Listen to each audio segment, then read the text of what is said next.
We're fighting demons and redeeming our souls. That's right, it's Solomon Kane from Mythic Games. This grim-faced gothic game of gloom pits 1 to 5 players in the cosmic roles of virtues and darkness. The team of virtues act together to aid the heroic mortal Solomon Kane as he battles the forces of darkness. If players can overcome the many trials of both combat and conjuration, they can complete one of Solomon Kane's many stories and win the game. There are a bevy of game modes, but today we're setting up for a cooperative 4-player game using the Rattle of Bones scenario. In co-op, up to 4 players take on the role of the virtues, while darkness actions are provided by the darkness deck. Setup begins with the storybook. Each story is broken into acts, which have their own setup instructions. Our chosen scenario has only 1 act. First, players each select a virtue, either temperance, courage, justice, or prudence. Providence is for solo games.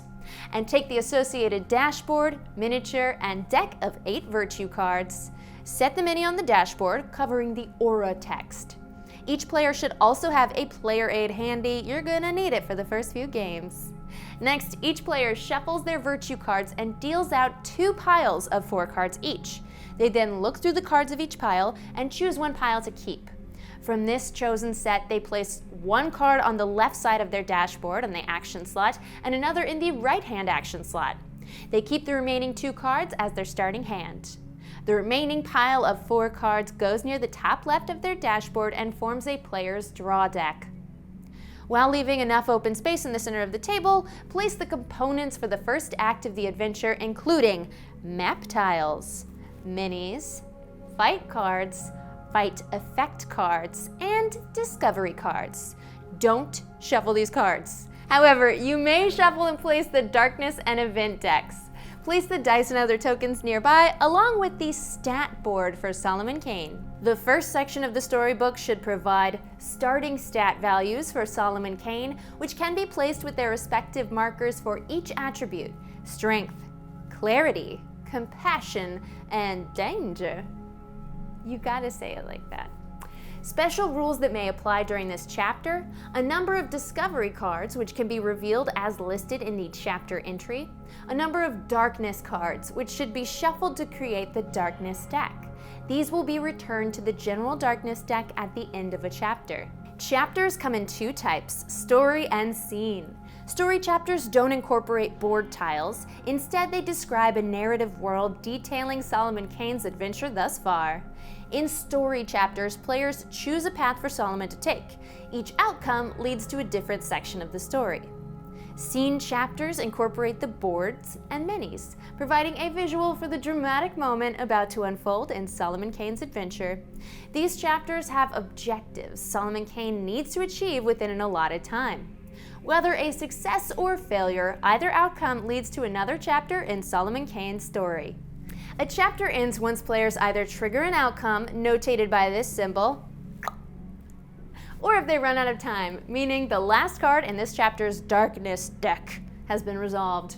Chapters contain an ending section to guide players when the narrative resolves. Some discovery cards override these sections, meaning player actions have important effects on the story. Players continue through chapters until they reach an end of act, where the group learns if they have achieved a major or minor victory or defeat. Let's take a look at gameplay. Each act is made up of chapters, and each chapter is made up of rounds. On each round, every virtue player gets a turn. Each of these turns is followed by a darkness turn. Once all the virtue players have taken their turns, or if all the darkness turns have been resolved, either a new round begins or the chapter's end is triggered. After the chapter's narrative has been read aloud, players resolve their turns in order to determine the outcome. In story chapters, this is resolved by filling Solomon's path with light tokens, which are acquired via various effects in the game. Players choose to add light tokens to this path, and those that do are awarded a bonus in the form of stat modifications based on the path's brightness. 3 lights offer 1 modification, 4 offer 2 mods, and 5 offers 3. Each modification may adjust a stat on the Solomon Kane stat board by 1 point, either up in the case of strength, clarity, or compassion, or down in the case of danger. Danger bad, other stuff good. You get it. Once the round is complete for a story chapter, determine if the path is dark, 0 to 2 light tokens, or bright, 3 or more, and follow the instructions for the next step. In the case of scene chapters, turn order takes effect. Players can determine their own order, provided they all agree, and assign turn order tokens to denote who goes when. Starting with the player who holds the first token, they take a virtue turn, after which a darkness turn occurs. Let's look at a virtue turn. On their turn, the active virtue player, after resolving any start of turn effects, will roll 3 dice. These dice have various faces: bravery, determination, pain, and fear. Additionally, the faith symbol, which appears twice, acts as a wild of any of these symbols. These results each provide a resource to activate the various actions on a virtue player's board, or their active cards on the left and right action spaces. After rolling their dice, the active player gets to choose 1 die and either flip it to its opposite face or give it a re-roll. Then they allocate dice to their actions, along with any dice donated by other players in previous turns.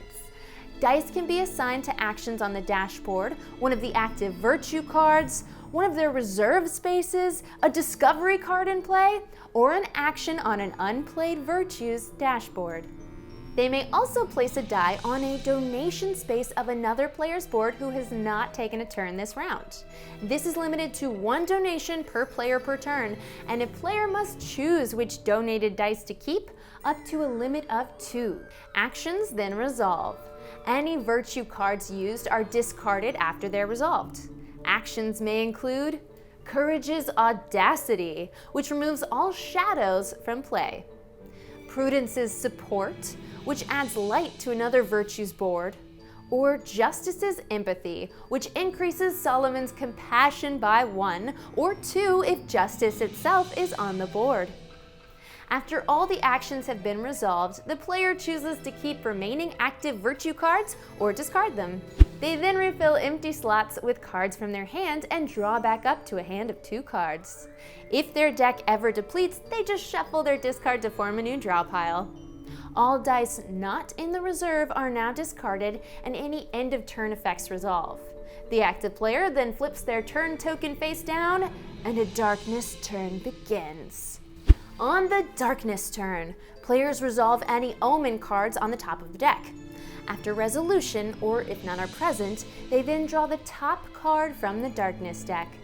If the chapter is a story, resolve it and discard it. If it's a scene, the near section occurs first, followed by the far section. Finally, the bottom of the card includes a spawn action, which places a shadow on the board in the area with the matching symbol. Once all sections are resolved, you can discard it. Let's look at some other mechanics of the game. The event cards have a primary function of providing effects for events. When resolving event cards, ignore the numbers at the bottom, as those are used for tests. More on those in a sec. Each line on an event card resolves 1 at a time from top to bottom. Virtues must resolve each effect legally before moving on to the next line. Fight cards are used to resolve fight tests and are often double-sided, but should always enter play on their A side. Fight cards provide tests for combat, including target numbers and narrative effects, along with fight effect card listings. These provide a resolution to a fighter's action and sometimes remain in play as well. Discovery cards are a core component of each adventure and provide more atmosphere for Solomon Kane's story.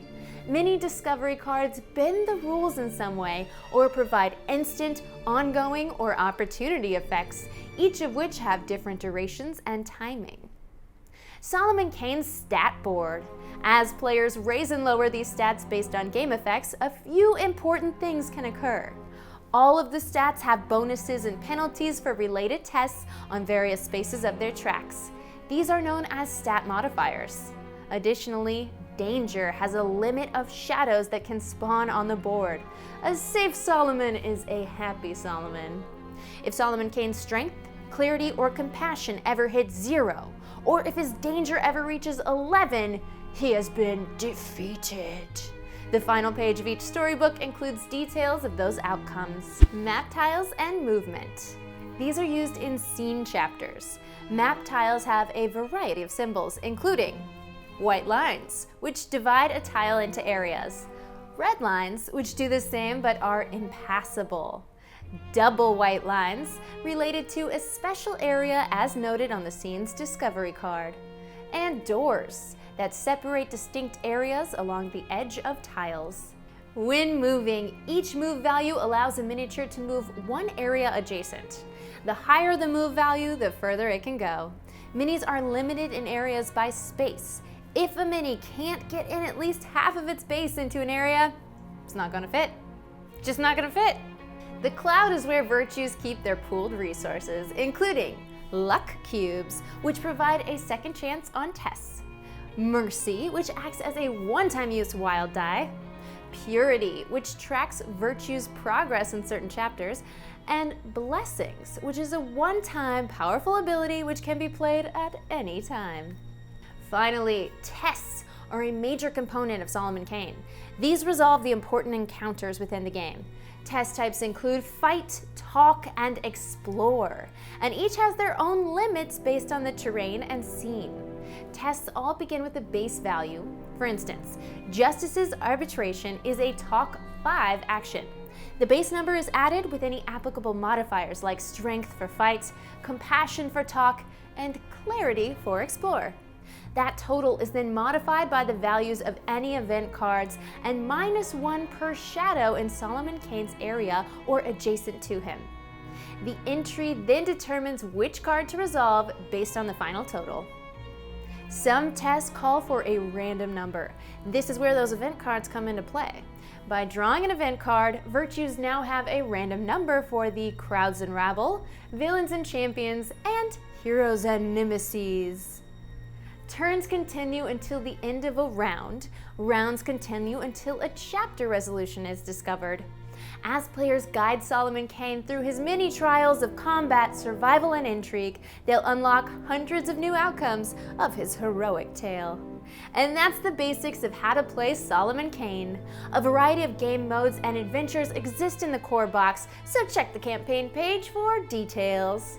Thanks so much for watching this video. I'm Becca Scott. You can watch me teach more sweet games right here on Geek and Sundry. See you there.